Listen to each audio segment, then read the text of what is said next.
नमस्कार मित्रांनो. तर मित्रांनो, बरेच शेतकऱ्यांच्या सोयाबीनवर पहिली फवारणी बाकी असेल, अशासाठी आपण आजचा व्हिडिओ बनवत आहोत. तर मित्रांनो, सोयाबीन पिकावर पहिली फवारणी कोणती घ्यायला पाहिजे आणि कोणते कोणते घटक सोयाबीन पिकामध्ये जबरदस्त काम करतील आणि चांगले त्याचे रिझल्ट सुद्धा मिळतील, ही जी फवारणी आहे तुम्हाला घ्यायची आहे. त्याच्यामध्ये सर्वात महत्त्वाचं आहे ते म्हणजे अळीनाशक. जसं की रिंग कटर असू द्या किंवा मग खोडमाशी असू द्या किंवा मग पाणी खाणारे आळे असू द्या, याच्या नियंत्रणासाठी आपलं एक औषध घ्यायचं ते म्हणजे प्रोफेक्स सुपर, जे की नागार्जुना कंपनीचे येते.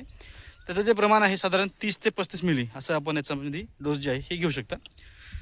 ज्या शेतकऱ्यांना आलिका घ्यायचा असेल त्या शेतकऱ्यांनी साधारण 15 ते 20 मिली प्रतिपंप असा आलिकासुद्धा तुम्ही घेऊ शकता. प्रोफेक्स सुपर किंवा आलिका या दोनपैकी एक कीटनाशक तुम्हाला त्या ठिकाणी वापरायचं आहे. आणि त्यानंतर महत्त्वाचं आहे म्हणजे बुरशीनाशक.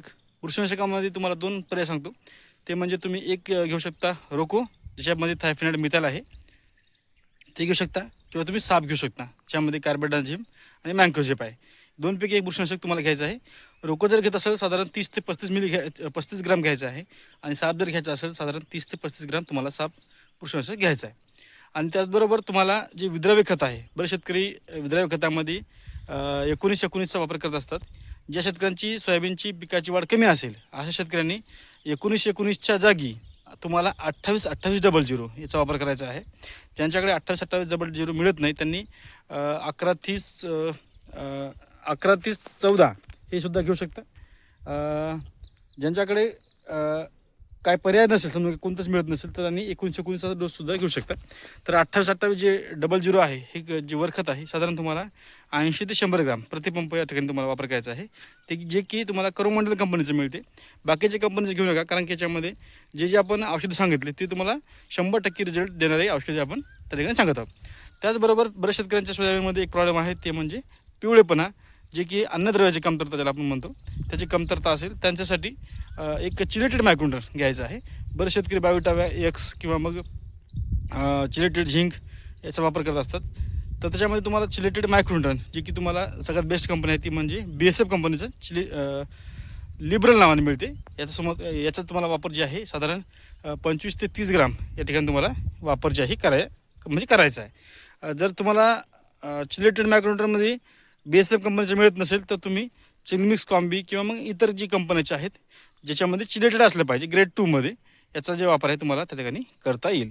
अशा पद्धतीने फवारणीमध्ये जे नियोजन आहे, ही दुसरी फवारणी म्हणजे साधारण पहिली फवारणी ज्याला म्हणतो, ही फवारणी जी आहे तुम्हाला साधारण 15 दिवस ते 25 दिवस या दरम्यानमध्ये तुम्हाला त्या ठिकाणी त्याच्यामध्ये घेता येईल. बऱ्याच शेतकऱ्यांचे आता तणनाशकसुद्धा मारायचं असेल तर मित्रांनो, या जे फवारणी आहे याच्यामध्ये तुम्हाला तणनाशक घेता येत नाही. जर तुम्हाला तणनाशक घ्यायचं असेल तर तणनाशकामध्ये तुम्हाला फक्त आलिका किंवा मग प्रोफेक्स सुपर यासारखे जे कीटकनाशक आहेत फक्त त्याच्यामध्ये वापरता येतील. विद्राव्य खत किंवा मग टॉनिक किंवा मग इतर जे आहे हे तुम्हाला बुरशीनाशक असे जे कॉम्बिनेशन आहेत हे तुम्हाला तणनाशकामध्ये घेता येणार नाही. तणनाशक घ्यायचं असेल तर तुम्हाला कीटकनाशक घेता येईल. त्याच्यामध्ये फक्त घेताना थोडीशी काळजी घ्यायची आहे, ते म्हणजे वातावरण बघून घ्यायचं आहे पहिल्यांदा कसं आहे काय नाही. त्याचबरोबर फवारणी करताना मेन म्हणजे आहे ते म्हणजे जमिनीमध्ये ओलावा असेल तेव्हा तुम्हाला तणनाशकाचा वापर जे आहे हे करायचा आहे. कारण की आता बऱ्याच भागामध्ये आपण पाहतो की पाऊस नव्हता, आणि ज्या भागात पाऊस नाही त्या शेतकऱ्यांनी जमिनीमध्ये पुरेपूर ओलावा असल्यानंतरच जे आहेत हे फवारणी जे आहे हे घ्यायचे आहे. तर आपली कंडिशन पिकाची बघू शकता. थोडंसं बॅक कॅमेरा घेतो आता मी. तर या सोयाबीनवर फक्त एक फवारणी झालेली आहे, त्याच्यामध्ये आपण चिलेटेड क्लोरोवायरिफॉस ही आपण जी फवारणी आहे याच्यामध्ये आपण घेतली होती. फक्त एकच फवारणी आपली, जी की आपण लागवडीपासून 10व्या दिवशी असं याच्यामध्ये आपण फवारणी जी आहे ही घेतलेली आहे. याच्यामध्ये कसल्याही पद्धतीची आळी वगैरे दिसत नाही. तणनाशक जे आहे आपण याच्यामध्ये स्ट्रॉंग आर्म घेतलं होतं अगोदर, त्यानंतर शक्यद हे तणनाशक आपण घेतलं. आणि याच्यामध्ये बघू शकता गवत अजिबात नाही. याच्यामध्ये आहे गवत ते म्हणजे सुपारी गवत, जे की तुम्हाला हे दिसत असेल.